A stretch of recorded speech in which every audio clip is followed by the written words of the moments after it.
বৰপেটাৰ আগশাৰীৰ শিক্ষানুষ্ঠান MC কলেজত টুপি পিন্ধি যোৱাৰ বাবে ছাত্ৰ একতা সভাৰ একাংশ ছাত্ৰই শাৰীৰিকভাৱে অপদস্থ কৰিলে। লগে লগে ইয়াক লৈ বিতৰ্ক আৰম্ভ হৈছে। মুছলমানৰ টুপি পিন্ধি কলেজলৈ কিয় আহা?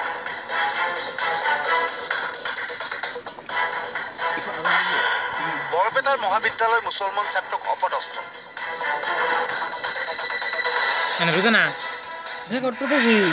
অধ্যক্ষ অভিযোগ ছাত্ৰ। এইখন বৰপেটাৰ MC কলেজ, এখন ঐতিহ্যমণ্ডিত আগশাৰী শিক্ষানুষ্ঠান। এই শিক্ষানুষ্ঠানতে এক অভূতপূৰ্ব ঘটনা সংঘটিত হৈ গ'ল। এই ছাত্ৰজনৰ নাম হাবিজুৰ ৰহমান।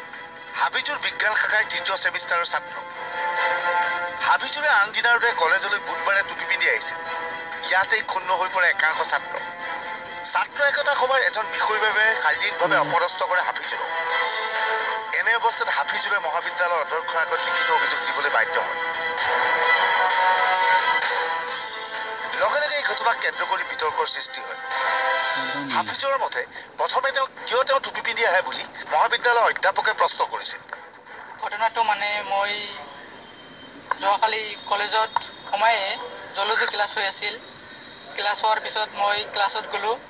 ক্লাছত যোৱাৰ পিছত বসুমতৰী ছাৰে ক্লাছটো কৰি আছিল।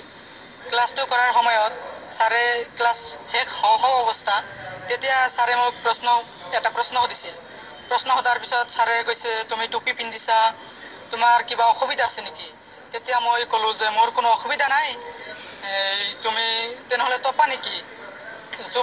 যুৱকজন টপা হ'লেহে মূৰত টুপি পিন্ধে, মানুহে চাব কাৰণে। সেইকাৰণে আমিতো 3টা ছাৰ আছোঁ, আমি টুপি পিন্ধিব পাৰোঁ, কাৰণ আমি টপা, আমাৰ মূৰত ৰ'দ লাগে, বৰষুণ দিলে অসুবিধা হয়, চৰ্দি লাগে, আমি টুপি পিন্ধিব পাৰোঁ। কিন্তু আমি টুপি নিপিন্ধোঁ, কাৰণ আমাৰ বয়স হৈ গৈছে এতিয়া।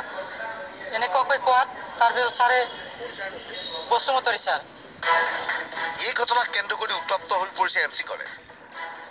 এতিয়া চাওক, কালি দিনটোত যি ঘটনা, জঘন্য ঘটনা ঘটিবলৈ পালে, শিক্ষা অনুষ্ঠান বৰপেটাৰ ঐতিহ্যমণ্ডিত মাধৱ চৌধুৰী মহাবিদ্যালয় টুপিক লৈ যি ৰাজনীতি আৰম্ভ কৰিলে বৰপেটা কলেজ কৰ্তৃপক্ষই হওক বা AGS যি মাৰপিট কৰিলে, সাধাৰণ এটা কোৰাণৰ হাফিজ, সাধাৰণ এটা ল'ৰা, তেওঁক যে এটা দুৰ্বৃত্তৰ দল বুলি মই ক'বলৈ বাধ্য হৈছোঁ। এইকাৰণেই যে কলেজৰ কেম্পাছৰ ভিতৰত কেনেকৈ এজন ল'ৰাক মাৰপিট কৰিব পাৰিলে সাধাৰণ টুপিৰ অপৰাধতকৈ। কাৰণ 1.5 বছৰ ধৰি সেই ল'ৰাজন একে লেঠাৰিয়ে প্ৰত্যেক দিনাই টুপি পিন্ধি আহিছে। 1.5 বছৰ কোনো এটা কলেজ কৰ্তৃপক্ষ হওক বা অধ্যক্ষগৰাকী লক্ষ্য নকৰিলে, আজি হঠাৎকৈ কিয় সেই টুপিক লৈ ৰাজনীতি আৰম্ভ কৰিলে বা টুপিক লৈ মাৰপিট আৰম্ভ কৰিলে?